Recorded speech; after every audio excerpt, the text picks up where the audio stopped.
미국이 중국에 대해서 반도체를 예를 들고 말씀을 드리면은 굉장히 단계 수를 조금씩 높이면서 지금 반도체 제재를 하고 있거든요. 그 단계를 한번 설명을 다시 한번 드리면서 이게 유효한 건지 그럼 언제까지 유효할 건지를 조금 말씀을 보태려고 하는데, 일단 제가 책에서도 자세히 그 단계를 표현해 놨는데 이건 대통령이 바뀌어도 상관이 없더라고요. 똑같은 전략을 취하고 있는데, 미국이 중국에 대해서 반도체에 대해서 제재하는 1단계는 미국 기업이 중국 기업한테 물건을 팔지 못하게 하는 것. 2단계는 미국의 기술과 설계와 장비로 만든 제품이 중국에 가지 못하는 것. 그 얘기는 미국의 우방국들은 다 미국의 기술과 장비로 가지고 반도체를 만들고 있거든요. 우방국이 팔지 못하게 하는 거죠. 그 다음에 3단계. 그렇게 해도 막지를 못하니까 왜 못 막는 거야 도대체. 우방국까지 막았는데 보니까 설계를 직접 하기 시작해버린 거예요. 설계를 직접 하고, 특히 이제 화해가 대표적인 경우인데 자회사를 만들어가지고 설계를 해버려. 근데 아직까지 칩 만드는 거는 TSMC가 잘하니까 TSMC에 맡겨. 얘네들 TSMC가 만들어주고 있었구나. 설계는 직접 하고. 그래서 안 되겠다. 그래서 3단계는 TSMC가 미국, 중국 기업들한테 칩을 만들어주지 못하게 한 거. 그랬더니 알았어. 그럼 우리가 직접 파운더리를 할게. 우리도 파운더리 기업이 많이 있거든. 그러면서 이제 SMIC가 부쩍 커버린 거예요. 빠르게. 그래서 중국에 이제 파운더리가 빠르게 큰 거예요. 그거 때문에.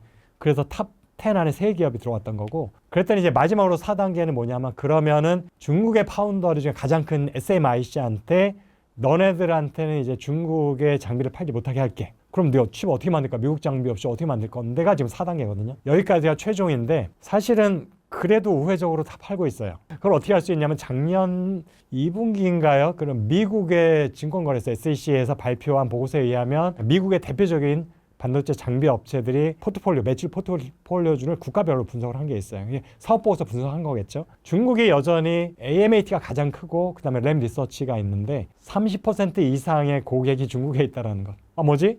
미국 정부에서 그렇게 미국 장비 팔지 못하게 막았는데 다 팔고 있다는 거예요. 그래서 그 얘기는 로비를 엄청나게 했을 수도 있고, 미국 장비들이, 업체들이, 아니면은 굉장히 다양한 우회로를 확보를 해서 팔고 있었던지, 아니면 미국 정부 상무부에 다 알고 있는데 미국 기업을 망하게 할 수는 없으니까 눈 감아주고 있든지, 셋 중에 하나고요. 그런데 재밌는 거는 ASML의 EUV 장비는 한 대도 팔지 못했다. 차이가 뭐지? ASML은 미국 기업이 아니에요. 미국 기업이 아니니까 봐줄 이유가 없어.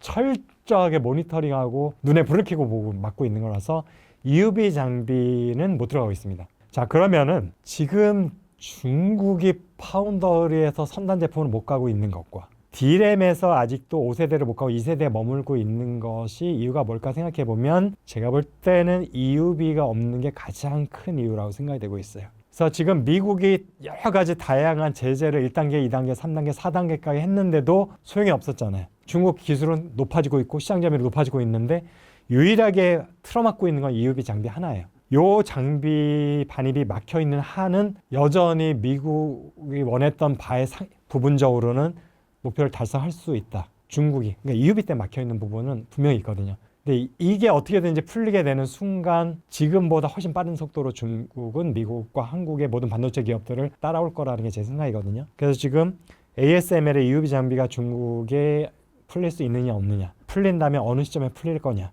라는 것들이 어떻게 보면 키인 것 같습니다. 그래서 한국 반도체 기업들이 여전히 제가 볼 때는 기술력도 있고, 그다음에 여러 가지 노하우들도 있고 해서 현재 지금 메모리는 압도적으로 한국 기업들이 우세를 하고 있고, 전체 반도체 시장에서도 한국 기업을 빼고는 돌아가지 않잖아요, 생태계가. 그런데 과연 10년 후에도 이게 가능할 것이냐라는 것들이 사실 저의 고민이었었고, 다시 책 얘기를 해서 죄송하지만 그 책에 제가 부제를 좀 파격적인 제목은 10년 후 한국 반도체는 살아남을 수 있을까? 패권 전쟁이라는 거는 이해, 오케이, 다 피부로 느끼고 있으니까. 근데 왜 10년 후 한국 반도체 생존을 언급을 했지라는 부분이 의아할 수 있는데, 제가 그렇게 보는 건 한국 기업은 여전히 반도체는 메모리 위주이다. 근데 메모리 시장이 언제까지 지금같이 고성장을 할 수 있을까라는 것들을 어떤 산업이든지, 특히 IT 산업은 성장 사이클이 굉장히 명확하게 그려지거든요. 메모리 같은 경우에 그러면은 더 이상 성장하기 어려운 변곡점이 언제쯤 올까를 제가 굉장히 오랫동안 고민하고 분석했을 때 10년 이내에 온다라는 결론을 얻었습니다.